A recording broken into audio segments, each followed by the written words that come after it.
ये कहानी अपने खुद के डर और आत्मविश्वास पर आधारित है। जाने अनजाने में कब और कहां कोई कुछ भी कर सकता है। अगर ईश्वर है तो पैरालौकिक शक्तियां भी है। ये बात किसी के मानने या ना मानने से बदल नहीं जाती है। पैरालौकिक शक्तियां है वो समय समय पर अपना वजूद दे जाती है। डर एक ऐसा नाम है जिसके नाम में ही डर है। तो जरा सोचिए उस डर के पीछे छुपा हुआ राज क्या होता है। ईश्वर हमें वो देता है जो हम उनसे मांगते हैं, पर बहुत निष्ठा भरे भाव से। आपने कभी सोचा है कि पैरालौकिक शक्तियाँ भी हमारी चाह भाप लेती है। आज के युग का नौजवान आकाश, जो अब 32 साल का हो चुका था, माँ बाप को गुजरे हुए बरसों हो चुके थे, अकेले ही घर में रहता था। यूँ कहो तो छोटा मोटा काम मजदूरी करके अपना पेट पालता था। वो पत्थरों की खदान में काम कर रहा था, सिर्फ अपनी शादी के अधूरे सपने को लेकर लाचार, बेबस और हमेशा तनावग्रस्त रहता था। उसे अब जीवन साथी यानी कि पत्नी की जरूरत महसूस हो रही थी। गांव भर में अपनी शादी को लेकर बातें करना उसकी रोज की आदत हो चुकी थी। एक बार आकाश के मालिक ने उसे जंगलों में खुदाई के लिए भेज दिया। वो भी बिना कुछ सोचे चला गया। वो कुल 3 लोग थे, अपना अपना काम करने लगे थे। रात को सभी थक कर सो गए और आकाश अपने मन में अपनी जीवन साथी को देखकर उसके ख्यालों में डूबा हुआ था। रात के 1 बजे उसने उस जंगलों की पहाड़ियों में एक औरत के रोने की आवाज सुनी। आकाश उठा और उस आवाज का पीछा करने लगा। आकाश उस आवाज के पीछे भागने लगा। वो उस अनजान आवाज के पीछे लगातार भागा जा रहा था। काफी दूर तक आने के बाद उसने देखा कि एक बड़े से पत्थर पर एक औरत उल्टी पड़ी थी और अजीब सी रोने की आवाज निकाल रही थी। आकाश की जगह कोई और होता तो वो जरूर डर जाता, पर आकाश किसी डर को भूलकर सिर्फ एक औरत के ख्यालों में ही मग्न था। आकाश उस औरत के पास गया और देखा तो आकाश के मन में उसके लिए दया के भाव जागने लगे। वो औरत पूरी तरह से जख्मी थी और दर्द से करहा रही थी। उस औरत ने दुल्हन के कपड़े पहने हुए थे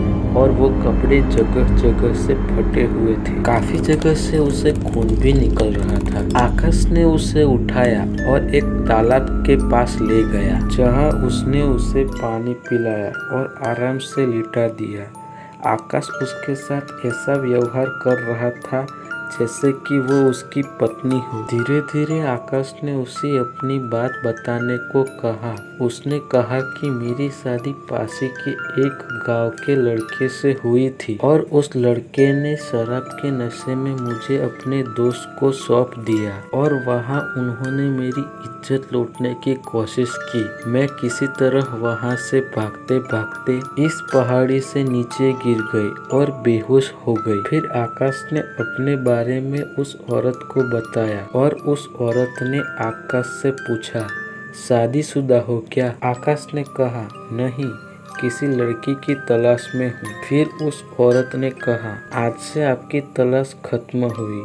और फिर वो औरत आकाश को चुंबन करने लगी। आकाश को भी दुनिया की सारी खुशी एक साथ मिल चुकी थी। वो दोनों अपनी जवानी और प्रेम की आगोश में खो चुके थे। आकाश उस औरत के प्यार में इतना डूब चुका था कि उसे महसूस ही नहीं हुआ कि वो औरत एक साधारण औरत नहीं है जिससे वो संबंध बना रहा है। सुबह उठकर आकाश ने देखा कि उसके आसपास कोई नहीं है। वो घबरा गया। वो जिस औरत को अपनी पत्नी समझ रहा था वो कहाँ गई? उसने उसे बहुत ढूंढा पर वो नहीं मिली। आकाश उसे ढूंढते ढूंढते पास के एक गांव में पहुंच गया। उसने उस औरत को वहां भी ढूंढा पर वो औरत कहीं नहीं मिली। उस गांव के एक वृद्ध आदमी के पूछने पर आकाश ने उस रात का सारा किस्सा सुनाया। फिर उस वृद्ध आदमी ने जो आकाश से कहा वो सुनकर आकाश के पैरों तले से जमीन खिसक गई। उस वृद्ध आदमी ने आकाश से कहा,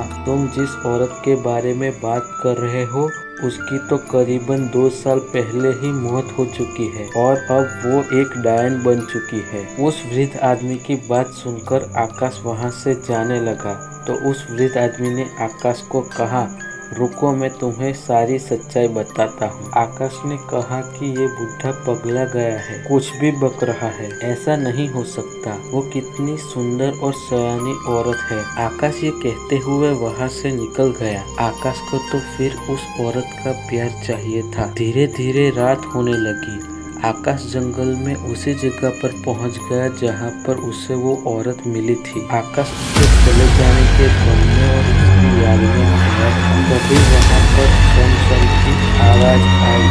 आकाश ने देखा तो वो औरत उसके सामने खड़ी थी। आकाश भागते हुए उसके पास चला गया और कहा, कहाँ चली गई तुम? मैं कितना परेशान हो गया था। तो वो औरत हंसने लगी और कहा, तुम मेरे पति नहीं हो जो ऐसी बात कर रहे हो। फिर आकाश ने कहा, पर मैं तुम्हें अपनी पत्नी मान चुका हूँ। उस औरत ने आकाश को गले लगा लिया और धीरे धीरे कान में कहा कि तुम मुझे नहीं जानते, मैं कौन हूँ। आकाश ने कहा, तुम जैसी खूबसूरत बला को और जानने की जरूरत नहीं। मैं तुमसे बहुत प्यार करता हूँ और तुम्हें हमेशा के लिए अपना बनाना चाहता हूँ। उस औरत ने भी कहा कि मैं भी अब तक कुंवारी हूँ और काफी समय से किसी अच्छे आदमी की तलाश कर रही हूँ जो आज खत्म हुए। आकाश उसके प्यार में पागल था और वो औरत अपनी हवस में पागल थी। उसने आकाश को गले लगा लिया।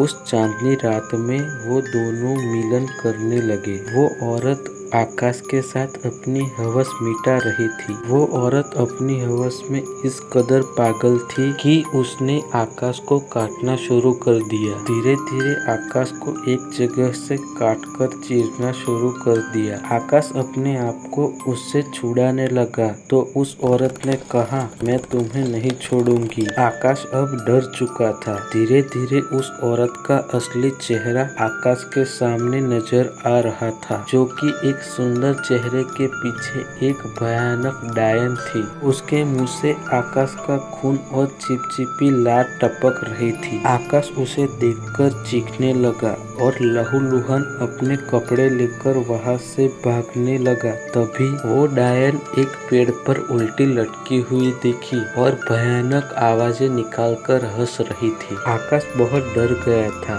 पर वो डरकर हिम्मत हारने वालों में से नहीं था। उसने उसका डटकर सामना किया। कुछ समय बाद वो डायन आकाश के ऊपर कूद आई। आकाश डर के मारे बेहोश हो गया। सुबह आकाश की आंख खुली तो उसने उसी वृद्ध आदमी को अपने पास पाया जिसे वो पहले दिन मिल चुका था। उस वृद्ध आदमी ने आकाश को पानी पिलाया और पूछा, तुम पेड़ के नीचे बेहोश कैसे पड़े हुए थे? क्या हुआ था तुम्हारे साथ रात को? आकाश ने उस आदमी को बीती रात की सारी घटना बता दी और पैर पकड़कर माफी मांगने लगा कि बाबा, आपने जो बात बताई थी वो बात सारी सही थी कि वो औरत नहीं डायन है। उस वृद्ध व्यक्ति ने आकाश को कहा, मैं सब कुछ जानता हूँ बेटा, क्योंकि उस डायन के हवस का शिकार होकर मेरा बेटा भी मारा गया है। आकाश ने कहा, अब मैं कैसे पीछा छुड़ाऊं उस डायन से? उस वृद्ध आदमी ने कहा,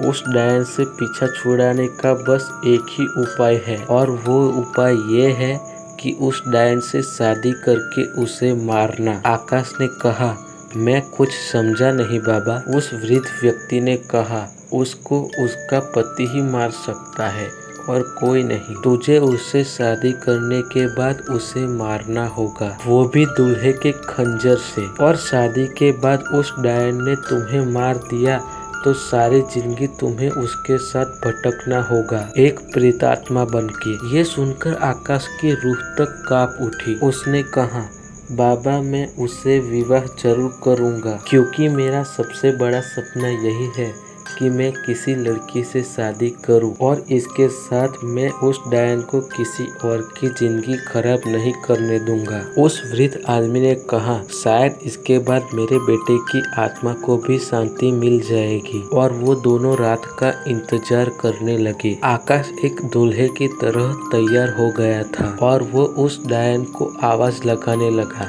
जैसे कि उसको पता ही नहीं कि वो एक डायन है। आकाश आवाज लगाते हुए कहने लगा, मैं तुमसे शादी करने आया हूँ। कुछ समय बाद छम छम की आवाज आने लगी, हवा तेजी से चलने लगी और पेड़ पौधे जोरों से हिलने लगे और फिर वो डायन दुल्हन के वेश में आकाश के सामने तुरंत प्रकट हो गई। वो डायन बहुत सुंदर औरत के रूप में आई थी, पर अब आकाश सब कुछ जानता था। आकाश को सिर्फ अपने काम को अंजाम देना था। आकाश ने उस औरत को मंगलसूत्र पहनाया और उसकी मांग भर दी और अब उन दोनों की शादी हो चुकी थी। अब डायन उसके साथ लिपटने लगी और अब आकाश मौके की तलाश में था, क्योंकि उस वृद्ध आदमी ने आकाश को बताया था कि जब वो डायन पूरी तरह से हवस में लिपटी होगी तब उसकी नाभि में खंजर से वार करना होगा। फिर वो डायन आकाश के साथ पूरी तरह से हवस में पागल हो चुकी थी। तभी मौका पाकर आकाश ने उस डायन की नाभि में खंजर डाल दिया और वो डायन जलने लगी और चिल्लाते हुए धरती में समा गई। इस तरह से उस डायन का